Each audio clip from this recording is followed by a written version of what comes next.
안녕하세요. 드라마를 톱파보는 잼잼 리뷰입니다.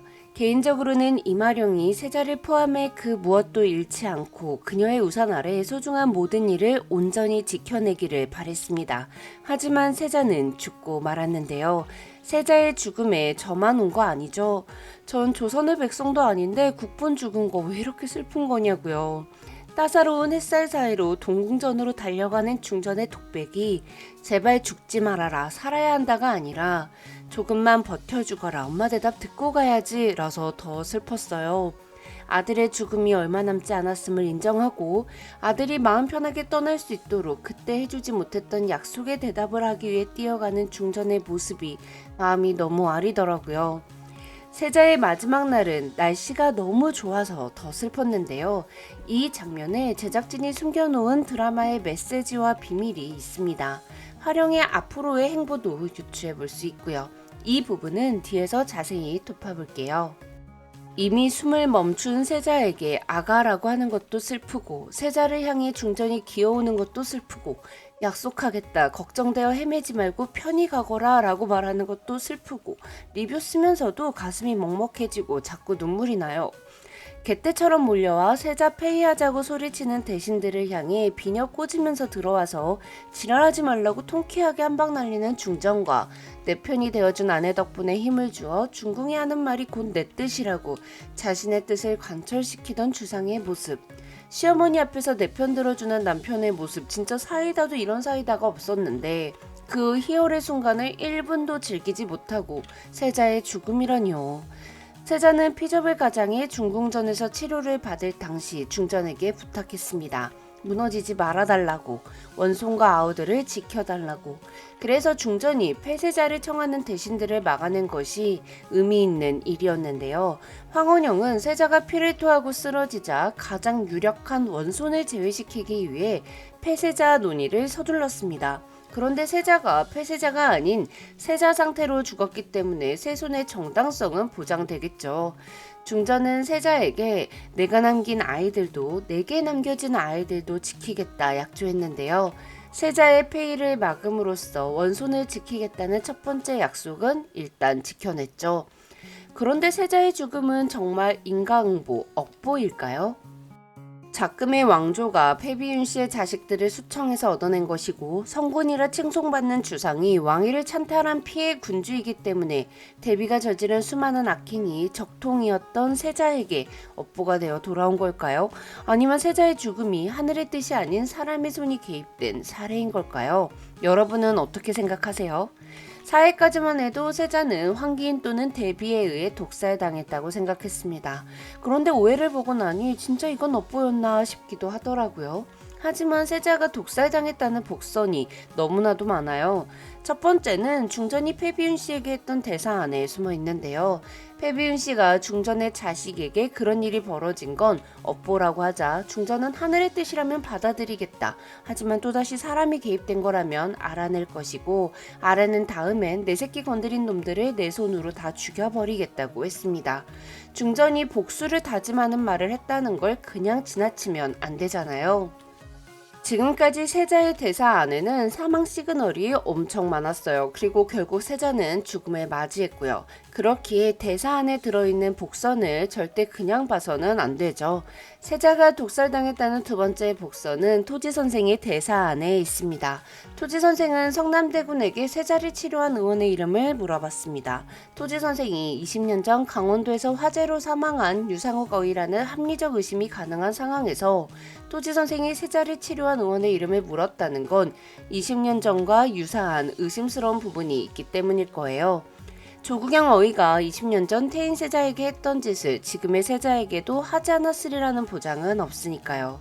패비윤 씨는 중전의 아들은 살해당한 자신의 아들과는 다르다며 태인 세자는 죽기 전 피를 토한 적이 없고 사후 원인을 알 수 없는 상처가 있었다고 했습니다. 조국영 어이가 태인 세자에게 사람을 죽일 수도 있는 혈자리에 침을 놓은 게 아닐까 싶은데요. 지금의 세자를 죽인 건 조국영 어이는 아닐 것 같아요.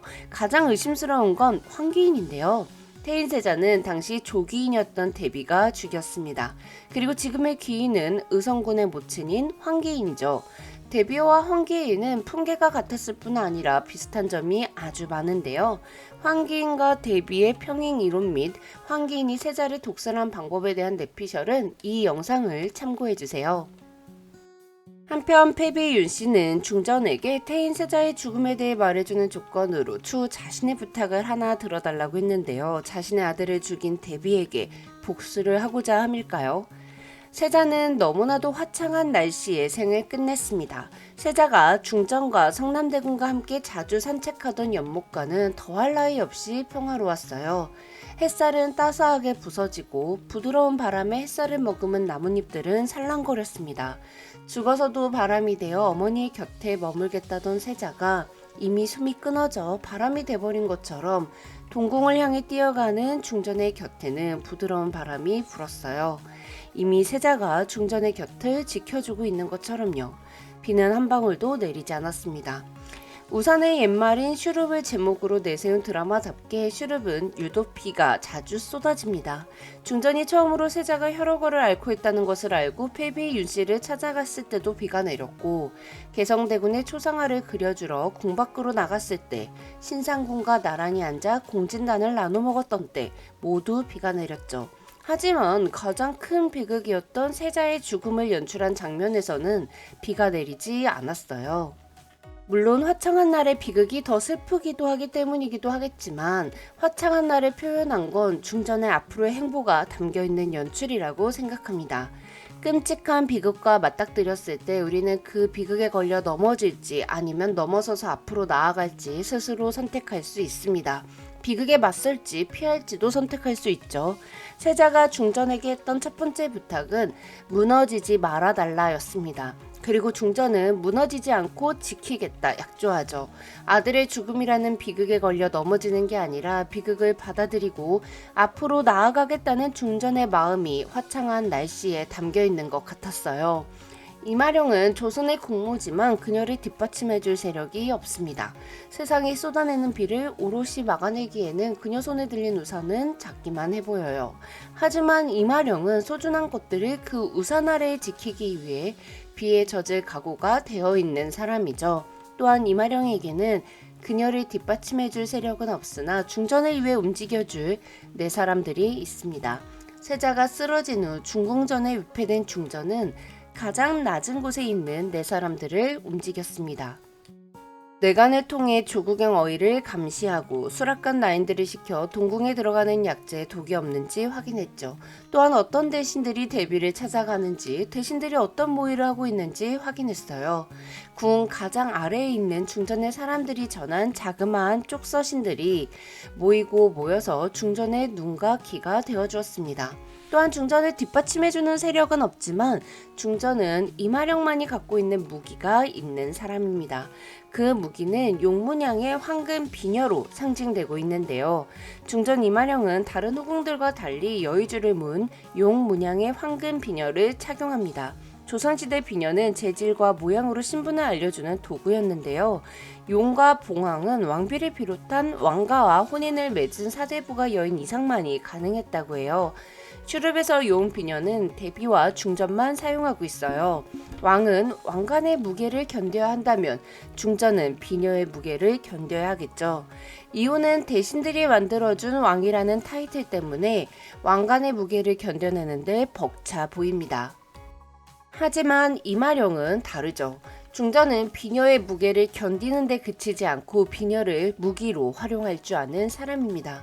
이를 첫 장면에서 궁 밖에 나간 무한대군을 잡으러 나간 화령은 초월이를 향해 용 비녀를 칼처럼 겨누며 마음먹고 미치면 그 미친 짓도 마음먹은 대로 되는 사람이라고 자신을 밝혔습니다. 5회에서는 폐쇄자를 요구하는 대신들에게 한 방을 날릴 때 비녀를 꽂으며 등장했는데요. 궁 밖으로 나갈 때는 중전을 뜻하는 용 비녀를 감추지만 한나라의 국모로서 권위를 내보여야 할 때는 비녀를 무기처럼 휘두르죠. 이마령은 해야 할 일을, 가야 할 길을 정확히 알고 있고 최선의 선택을 하고자 노력하는 사람이에요. 그렇기에 세자와의 약속을 지켜내기 위해 망설임 없이 빠르게 발을 움직일 겁니다. 드라마 포스터에 나온 모습처럼요. 슈룹의 엔딩은 긴 비가 그치는 그 어느 날 맑게 개인 하늘처럼 환히 웃는 이마령의 얼굴을 볼 수 있었으면 좋겠네요. 지금까지 드라마를 토파보는 잼잼 리뷰였습니다. 감사합니다.